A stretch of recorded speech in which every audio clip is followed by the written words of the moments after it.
Elle abandonne la vie de luxe pour être avec lui, mais un secret caché change tout. Deux mondes opposés. Elle, fille d'une famille puissante, étouffée par les attentes. Lui, un jeune homme ordinaire, luttant pour sauver sa mère et reconstruire sa vie. Une rencontre inattendue sur une plage de Malibu pourrait tout changer. Que se passe-t-il quand l'amour surgit là où personne ne l'attend? Quand le cœur défie le destin, la richesse et même les promesses de la famille? Ensemble, ils affrontent les défis, découvrent des secrets qui pourraient bouleverser leur vie à jamais, mais l'amour sera-t-il assez fort?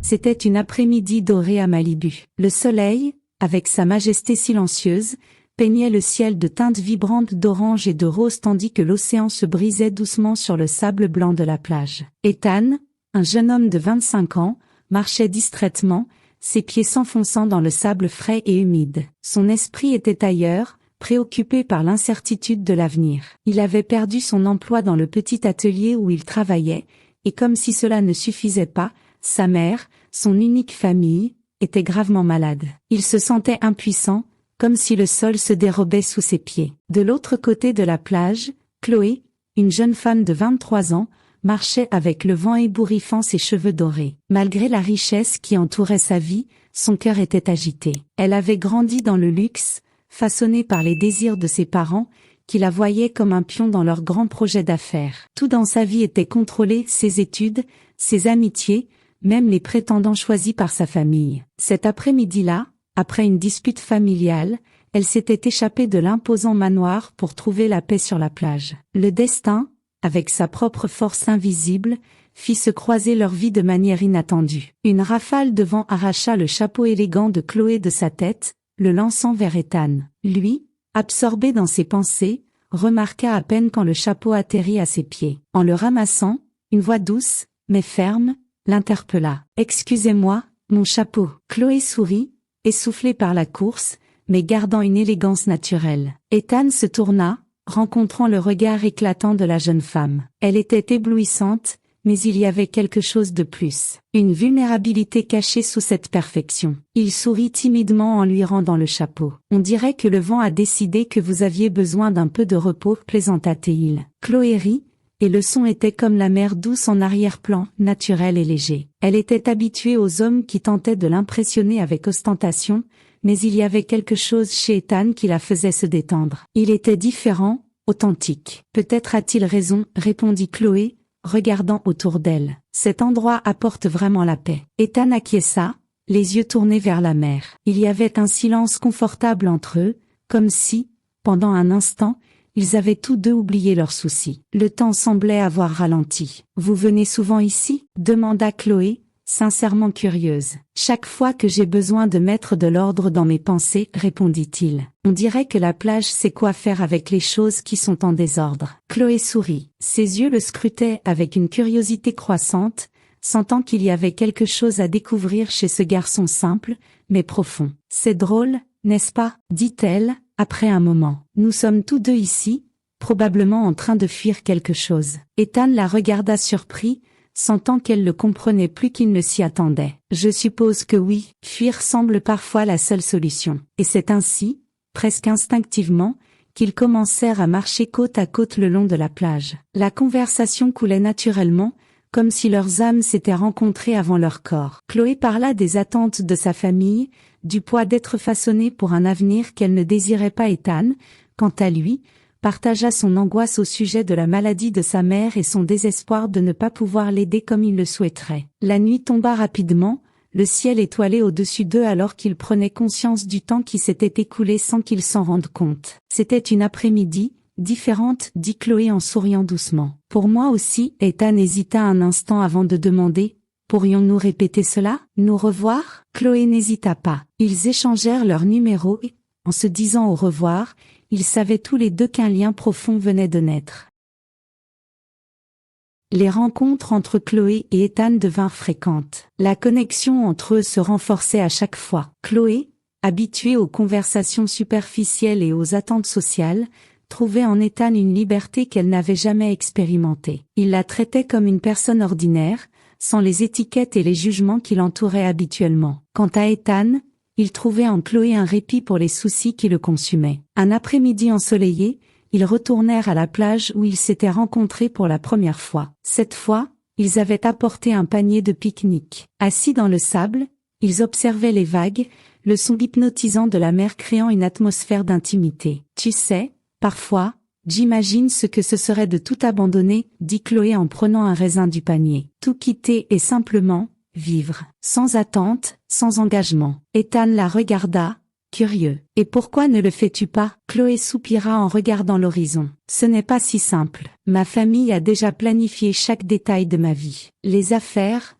le mariage. » Elle fit une pause, jouant avec le sable du bout des doigts. « Je ne sais pas comment en sortir. » Ethan prit un morceau de pain, pensif. « Je comprends. Ma mère aussi me donne un sentiment de responsabilité. Elle a toujours tant fait pour moi, et maintenant, avec sa santé qui se détériore, parfois, j'ai l'impression de lui rendre l'appareil, mais sans vivre ma propre vie. » Ils échangèrent un regard profond. La similarité de leur situation, bien qu'ils viennent de mondes opposés, était indéniable. Chloé, l'héritière riche, et Ethan, le jeune homme qui luttait pour survivre, partageaient le même dilemme, le poids des attentes familiales. « Tu sais, » commença Chloé, avec un sourire triste, « je n'ai jamais pensé rencontrer quelqu'un qui me comprendrait vraiment. »« Moi non plus, » répondit doucement Ethan. « Et pourtant, nous sommes là. » Le silence qui suivit était confortable, plein de compréhension mutuelle. Sans s'en rendre compte, Chloé entrelaça ses doigts dans ceux d'Ethan. Il la regarda,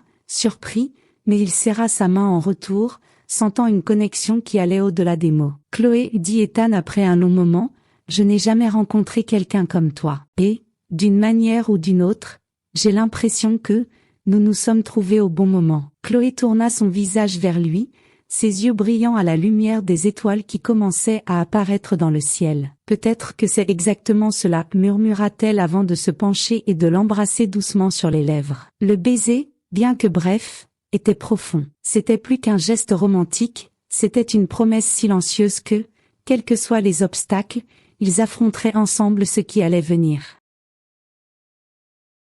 La relation entre Chloé et Ethan fleurissait rapidement, mais les complications ne tardèrent pas à surgir. Bien que le temps qu'ils passaient ensemble fût magique, tous deux savaient que le monde autour d'eux ne serait pas aussi accueillant. Chloé venait d'une famille qui valorisait le statut par-dessus tout, et ses parents commencèrent bientôt à soupçonner ses fréquentes absences. La pression pour qu'elle suive le chemin qu'ils avaient tracé s'intensifiait chaque jour. Un soir, lors d'un dîner dans le manoir de sa famille, la tension atteignit enfin son paroxysme. Chloé était assise à la longue table, entourée par un silence pesant. Son père, Monsieur Wallace, un homme de peu de mots, l'observait avec son regard perçant, comme s'il savait déjà tout. « Chloé, » commença-t-il, brisant le silence avec sa voix ferme et maîtrisée, « j'ai entendu dire que tu te fréquentes avec quelqu'un, un jeune homme de basse classe, n'est-ce pas ?» La manière dont il prononça « basse classe » fit tressaillir Chloé. Elle savait que cette conversation viendrait, mais elle n'était pas préparée au mépris qu'elle percevait dans les paroles de son père. « Oui,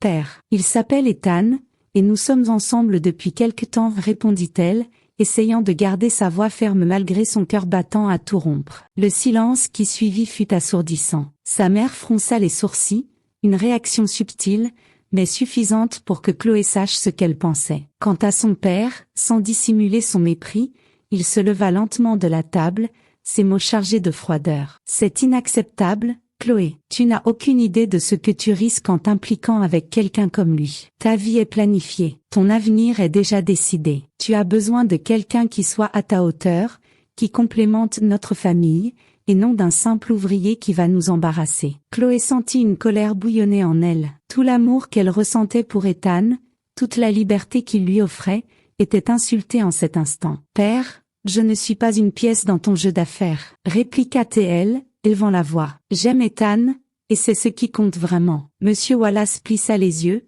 comme s'il observait un adversaire avant de porter le coup final. « Si tu continues avec ce garçon, oublie tout soutien de notre part. Tu seras déshéritée. Je ne permettrai pas que notre réputation soit ternie par un caprice de jeunesse. » Chloé ressentit le poids de ces paroles comme une pierre lui écrasant la poitrine. Elle savait que sa famille était capable de mesures extrêmes, mais elle ne s'imaginait pas qu'ils iraient aussi loin. Mais, à cet instant, quelque chose en elle se brisa. Elle n'était plus une jeune fille effrayée par la désapprobation de ses parents. Elle était une femme déterminée à vivre sa propre vie. « Je ne me soucie pas de l'argent, père. » Sa voix résonna avec une fermeté qui la surprit elle-même. « Ce que je veux, c'est vivre selon mes propres désirs, et Ethan est la personne avec qui je veux être. » Son père resta silencieux, son visage dur. Il savait qu'il ne servait plus à rien de discuter. Chloé avait pris sa décision. En quittant la table ce soir-là, elle était pleinement consciente qu'elle venait de perdre toute la richesse et les privilèges qui l'entouraient depuis sa naissance. Mais pour la première fois de sa vie,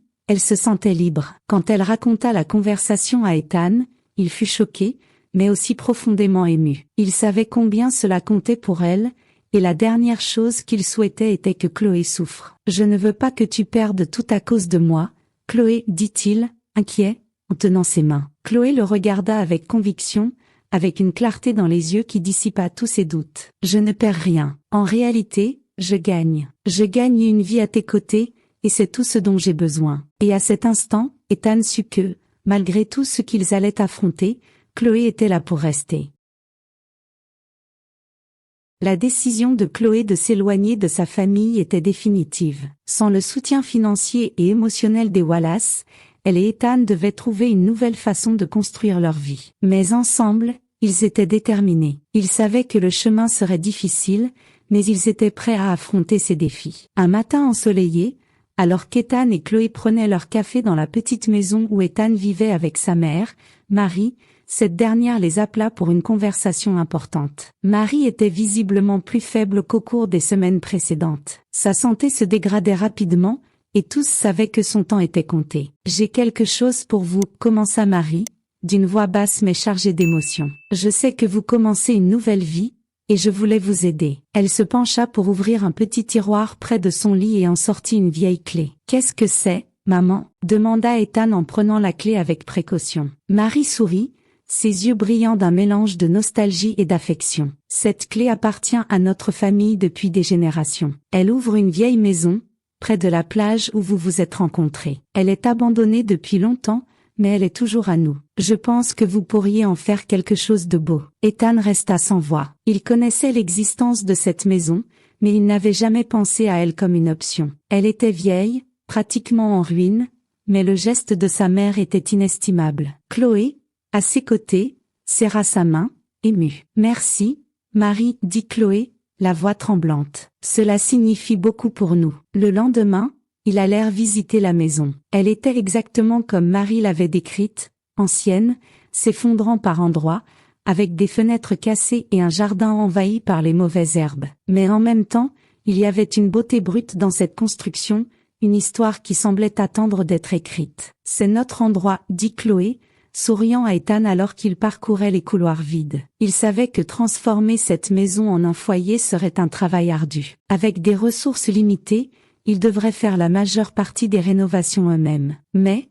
d'une certaine manière, le défi les excitait. Il ne s'agissait pas seulement de la maison, il s'agissait de construire quelque chose ensemble, quelque chose qui leur appartiendrait uniquement. Ils commencèrent à planifier les rénovations et, en quelques jours, ils se mirent au travail. Chloé, qui avait passé sa vie entourée de luxe, apprit à peindre des murs et à réparer des fenêtres avec une joie qui la surprit elle-même. Le travail était dur, mais la récompense émotionnelle était immense. Alors que la maison prenait forme, ils sentaient que leur vie se modelait aussi. Chaque mur peint, chaque réparation effectuée était un pas vers la vie qu'ils avaient choisie. Ils savaient qu'il y aurait des difficultés, mais ils savaient aussi qu'ils savaient l'un l'autre. Et cette nuit-là, assis dans le jardin improvisé, regardant le coucher de soleil, Chloé se tourna vers Ethan, avec un sourire qui exprimait plus que des mots. « Nous avons réussi, Ethan. Nous construisons notre vie, à notre manière. » Et Ethan, en regardant la femme à ses côtés, savait que rien au monde ne pourrait leur enlever cela.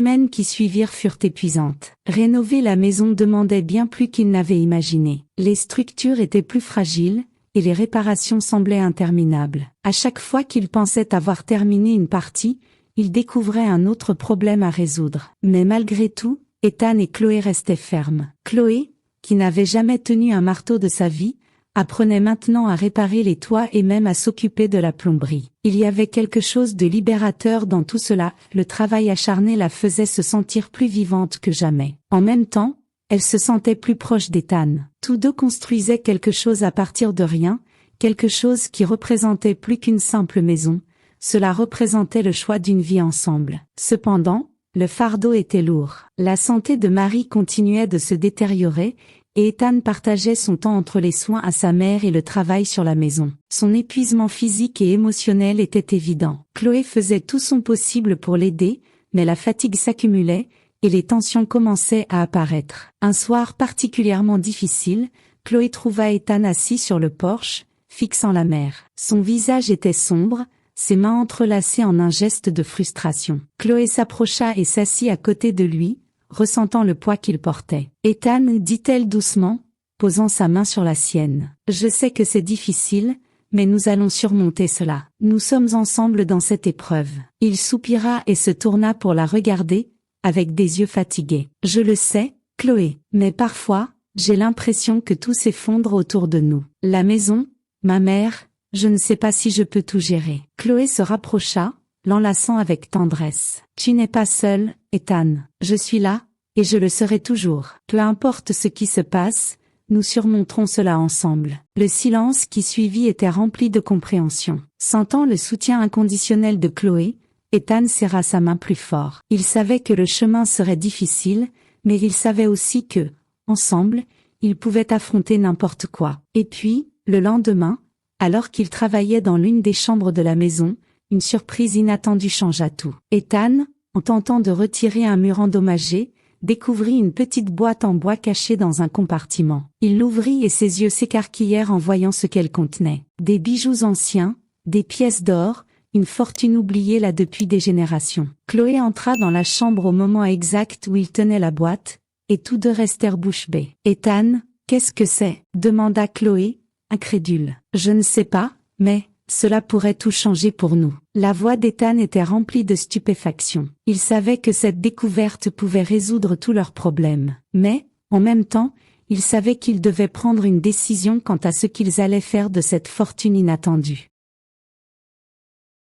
La découverte du trésor apporta un mélange de soulagement et d'incertitude. Ethan et Chloé savaient qu'ils avaient maintenant les moyens de terminer la rénovation de la maison et d'assurer les meilleurs soins pour Marie. Cependant, le poids du dilemme moral les frappa de plein fouet. Cette même nuit, assis à la table de la cuisine, le silence entre eux était dense. La petite boîte en bois était posée sur la table, ouverte, avec les bijoux et les pièces brillant sous la douce lumière de la lampe. Chloé fut la première à rompre le silence. « Que faisons-nous maintenant, Ethan ?» demanda-t-elle, le regard rempli de curiosité et d'appréhension. Ethan était pensif, les yeux fixés sur les bijoux. Il savait que l'argent pourrait résoudre bon nombre de leurs problèmes immédiats, mais il y avait autre chose en jeu. « Je pense que, d'abord, nous devons nous assurer que ma mère reçoive les meilleurs soins possibles. C'est le plus important, dit-il, d'une voix ferme mais calme. Chloé acquiesça, serrant sa main un instant. « Je suis d'accord. Mais, ensuite, ajouta-t-elle,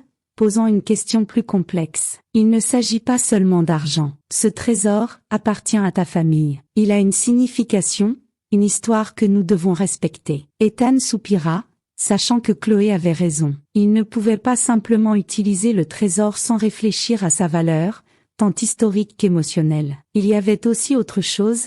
Cette fortune pourrait attirer une attention indésirable, en particulier de la part de la famille de Chloé, qui avait déjà montré son mépris pour leur relation. Ils décidèrent d'utiliser l'argent avec prudence. En premier lieu, ils s'assurèrent que Marie reçoive les meilleurs soins médicaux, et bien qu'elle fût visiblement plus affaiblie, elle fut émue de savoir qu'elle était entourée des soins nécessaires. Chloé et Ethan utilisèrent également une partie du trésor pour engager des professionnels qui les aideraient à terminer la rénovation de la maison. Le progrès fut rapide, et bientôt la vieille maison abandonnée fut transformée en un foyer chaleureux et vibrant. Un après-midi, Marie, dans son fauteuil roulant, fut amenée sur la véranda récemment rénovée. Elle regarda l'horizon où le soleil se couchait, et des larmes silencieuses coulèrent sur son visage. Ethan et Chloé étaient à ses côtés, et Marie serra la main de chacun d'eux, sentant le poids du bonheur dans son cœur. « Vous avez réussi, dit-elle, la voix faible mais pleine d'émotion. Cette maison, ce foyer, est l'avenir que j'ai toujours souhaité pour toi, Ethan. Et, Chloé, ma chère, tu as apporté de la lumière dans sa vie. Je suis si reconnaissante. Chloé, émue, étreignit Marie avec délicatesse. Ethan, les yeux embués, embrassa le front de sa mère, ressentant une paix qu'il n'avait pas éprouvée depuis longtemps. À cet instant, il savait qu'ils avaient créé quelque chose de plus grand qu'un simple foyer. Ils avaient créé une nouvelle vie, pleine d'amour, d'unité et d'espoir. Cependant, la nouvelle du trésor ne tarda pas à atteindre les oreilles de la famille de Chloé. Son père, en particulier, fut choqué d'apprendre que la maison simple et modeste où vivaient Chloé et Ethan cachait une fortune en bijoux et en or. Il tenta, à plusieurs reprises, de la convaincre de revenir auprès de la famille, affirmant que cela pourrait être un signe pour qu'elle reconsidère ses choix. Lors d'une rare visite à l'ancien manoir des Wallace, Chloé fit face à son père avec maturité et détermination. « Papa, j'ai déjà trouvé ce qui est vraiment important pour moi. Ce n'est ni l'argent, ni le statut. C'est l'amour, c'est la vie que je construis avec Ethan, dit-elle avec conviction. » Son père, bien que réticent, réalisa enfin qu'il ne pourrait pas changer le cœur de sa fille. Et, avec le temps, lui ainsi que la mère de Chloé acceptèrent que le choix de leur fille était définitif et qu'il la rendait heureuse. Ainsi, Ethan, Chloé et Marie vécurent en paix dans leur maison au bord de la mer. Chaque soir, ils regardaient ensemble le coucher du soleil, se rappelant toujours le début de leur aventure. Le véritable trésor, après tout, ne résidait pas dans les bijoux ou l'or, mais dans l'amour qui les avait unis et les avait rendus forts, même lorsque le monde semblait conspirer contre eux.